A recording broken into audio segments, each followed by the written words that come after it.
Naxçıvan Muxtar Respublikasının İqtisadiyyat Nazirliyi yanında Dövlət Vergi Xidməti tərəfindən aksizli məhsulların dövriyyəsinə nəzarətin gücləndirilməsi, bu məhsulların istehsalı və satışı sayəsində şəffaflığın artırılması və vergi intizamının gücləndirilməsi istiqamətində nəzarət tədbirləri davam etdirilir. Xidmətin vergi cinayətlərinin ibtidai araşdırılması idarəsinin əməkdaşlarının iştirakı ilə həyata keçirilən operativ vergi nəzarəti tədbirləri zamanı küllü miqdarda saxta aksiz markası ilə markalanmış məhsulların satışının həyata keçirilməsi və satışı məqsədi ilə saxlanılması faktları aşkar edilib. Vergi nəzarəti tədbirləri zamanı məlum olub ki, Murtuzayev Sahil Arif oğluna məxsus Kəngərli rayon Qarabağlar kəndi ərazisində yerləşən ambarda küllü miqdarda saxta aksiz markası ilə markalanmış alkoqollu içkilər aşkarlanıb və müvafiq sənədləşmələr aparıldıqdan sonra həmin mallar götürülüb.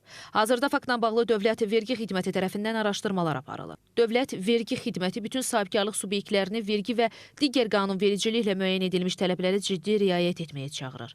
Qanunvericiliyin tələblərinə əməl olunması sahibkarların əlavə maliyyə sanksiyaları və digər hüquqi məsuliyyət tədbirləri ilə üzləşməsinin qarşısını almaqla yanaşı, bazarda sağlam, bərabər və ədalətli rəqabət mühitinin qorunmasına, kölgə iqtisadiyyatının həcminin azaldılmasına xidmət edir. Aksizli məhsulların istehsalı və dövriyyəsinə nəzarətin gücləndirilməsi istiqamətində görülən tədbirlər bundan sonra da davam etdiriləcək.